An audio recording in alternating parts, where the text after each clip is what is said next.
do my leaves. Okay. Okay. This is my heart cutter. It's an anthurium cutter. But when I envision this, I don't know what bean leaves really look like for bean stalks. But this is what I envisioned. So this is what I wanted to use. And then a couple sizes. Whoops, that's the wrong way. Do not do the serrated. You want the smooth edged. And then I need a little one. You actually need several of each. I'm just doing one of each for you. Okay. And with this little one, it's a little too much like a heart for me. And so what I do is I just take it and just give it a little roll to lengthen it, like this guy. You could do that with this too if you want. Just about halfway down, just roll it to lengthen it. Because these hearts, I don't want to bend my cutters. You could bend your cutter, but I'd rather just change the paste.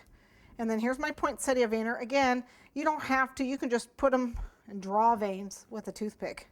You just put them on there and on a piece of foam and draw the veins. But since I have this, and this is what I envision in my head, I'm just going to put the right side against the veiner and then with foam press it.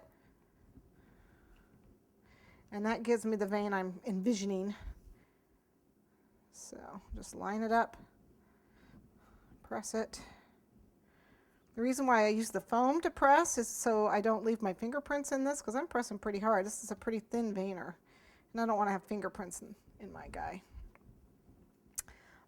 If you want to soften the edges, you can get these edges soft instead of like a cut edge. The way we used to do it back in the olden days is you would do it in your palm, and you would just rub it with your finger. Nowadays, if you've got something like a ball tool or something round, you can actually soften it this way and soften those edges if you want, or just use your finger along the edge. But make sure you do it on the back. If you've already veined it, do it on the back or you'll erase your veins. So you want to keep it on the back. And then I also want to accentuate the center vein, so I use a toothpick. Now make sure you're on the soft foam and just press that in.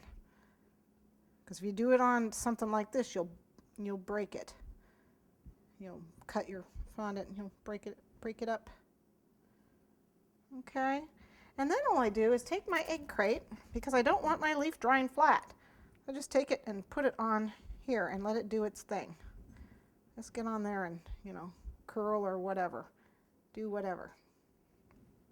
But don't let it dry flat, because that looks bad. Want a little life. Okay, so those are the veins. What else do I have to show you? Oh, I have to do some eggs. I have to do some golden eggs. We're doing golden eggs for our goose that laid the golden egg, right? So I have a little bit of yellow. Oh, I have just a little tiny piece of yellow. I made them all different sizes, especially since I have such a big goose over there. But you basically just take a piece of yellow, okay, in a ball, and then just a little bit here to make an egg. Don't make it too pointy. It's not rocket science there. That's probably one of the easiest shapes to make. Is just a little cone shape.